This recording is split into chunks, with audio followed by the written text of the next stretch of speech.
He was convicted, sentenced to death for a crime he did not commit.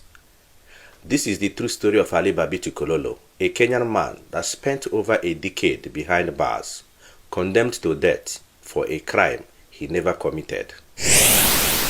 On the night of September 15, 2011, tragedy struck Kewayu, Safari Village in Lamu County, Kenya.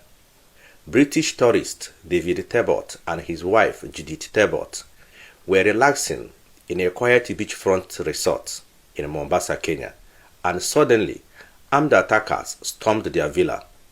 David was shot and killed on the spot. His wife Judith was abducted and was taken to Somalia. The attack shocked Kenya, and because it involved foreign nationals, it drew very serious international attention.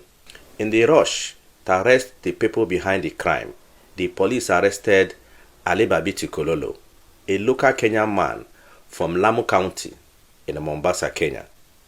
The police accused him of directing the attackers to Mr. Tebot's villa. There was no direct evidence tying Ali Kololo to the crime scene. No fingerprint, no eyewitness placing him at the attack. The case against him relied almost on circumstantial evidence, and Ali Kololo was just a victim of circumstance.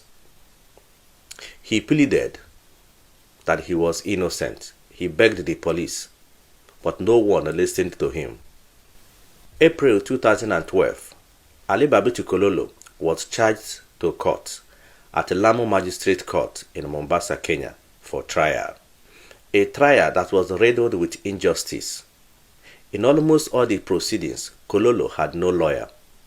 He was illiterate and struggled to understand both English and Swahili, which was the language used in the court. Yet, he was expected to follow complex legal argument that even a trained lawyer would find very challenging.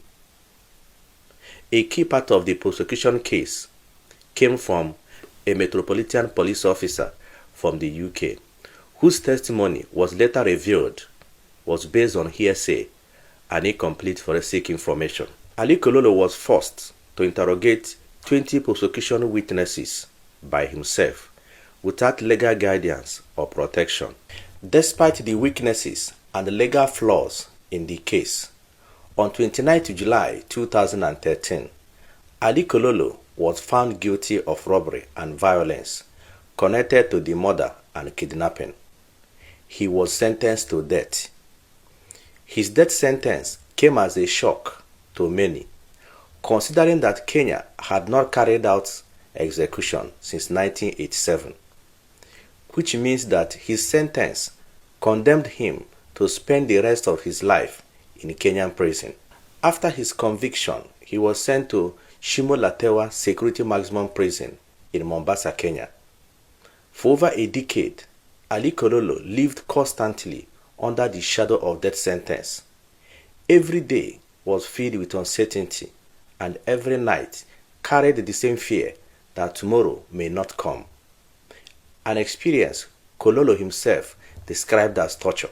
On 20th February 2023, justice came for Ali Kololo, but indeed it came very late.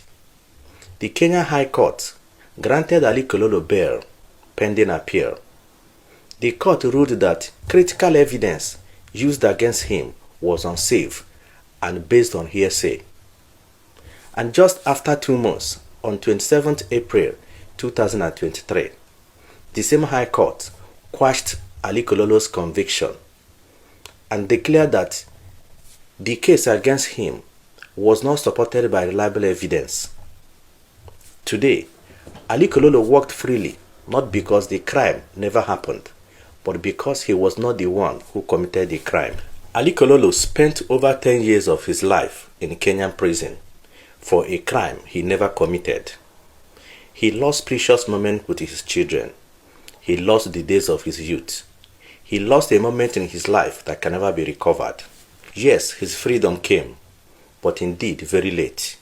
And his story reminds us that justice must be built on clear evidence, not on assumption or hearsay, and that human life is not what the court can destroy and later come back to say sorry.